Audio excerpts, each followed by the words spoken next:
الحمد للہ وحدہ والصلاة والسلام علی من لا نبی بعدہ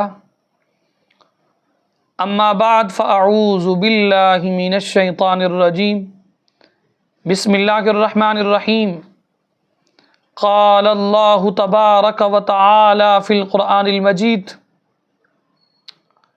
والطور وکتاب مسطور فی رق منشور والبیت المعمور والسقف المرفوع والبحر المسجور صدق اللہ العظیم۔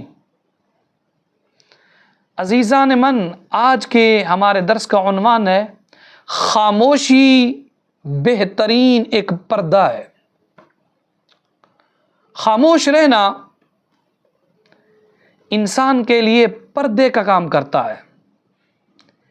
خاموشی انسان کے بہت سارے عیوب اور کمزوریاں چھپا لیتی ہے، جبکہ بہت بولنے والا اور بڑبولا آدمی لوگوں کے سامنے بالکل ننگا ہو جاتا ہے۔ اس کا رعب، اس کا دبدبا، اس کی ہیبت ختم ہو جاتی ہے۔ شیخ سعدی رحمۃ اللہ تعالی علیہ آپ فرماتے ہیں تا مرد سخن نہ گفت باشد عیب و ہنرش نہفت باشد۔ فرمایا جب تک آدمی نے بات نہ کی ہو اس کے عیب و ہنر پوشیدہ رہتے ہیں، اور جب وہ بولتا ہے تو اس کا کچا چٹھا کھل کر سامنے آ جاتا ہے۔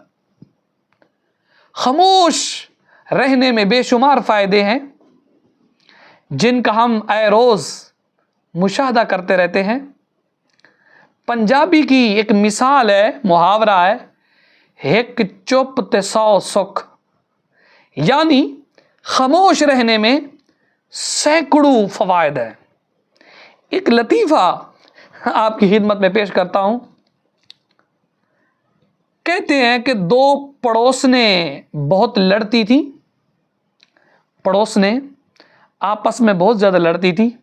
ان میں سے ایک کسی اللہ والے کے پاس گئی اور کہنے لگی میری پڑوسن میرے ساتھ بہت زیادہ لڑتی ہے، کوئی تویز دے جس کی برکت سے وہ میرے ساتھ لڑنا چھوڑ دے۔ بزرگوں نے تویز دیا اور کہا جب پڑوسن تمہارے ساتھ لڑنا شروع کرے تم اس تعویذ کو دانت کے نیچے رکھ کر خوب دبانا۔ واپس گھر آئی تو حسب معمول جنگ شروع ہو گئی۔ اس نے بزرگوں کی ہدایت کے مطابق تعویذ کو دانت کے نیچے دبا لیا اور اسے کوئی جواب نہیں دیا۔ دوسری نے کوئی جواب نہ پایا تو تھوڑی دیر بعد خود ہی خاموش ہو گئی۔ وہ عورت خوش ہوئی، کہنے لگی تعویذ بہت بڑا باثر ہے۔ حالانکہ تعویذ کے بجائے یہ تو خاموشی کا اثر تھا، تعویذ میں تو کچھ نہیں تھا۔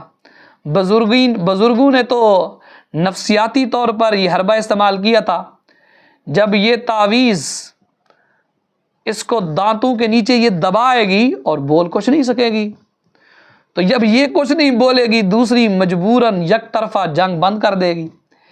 جب یہ بولے گی نہیں، جواب نہیں دے گی، خود بخود وہ بھی چپ ہو جائے گی۔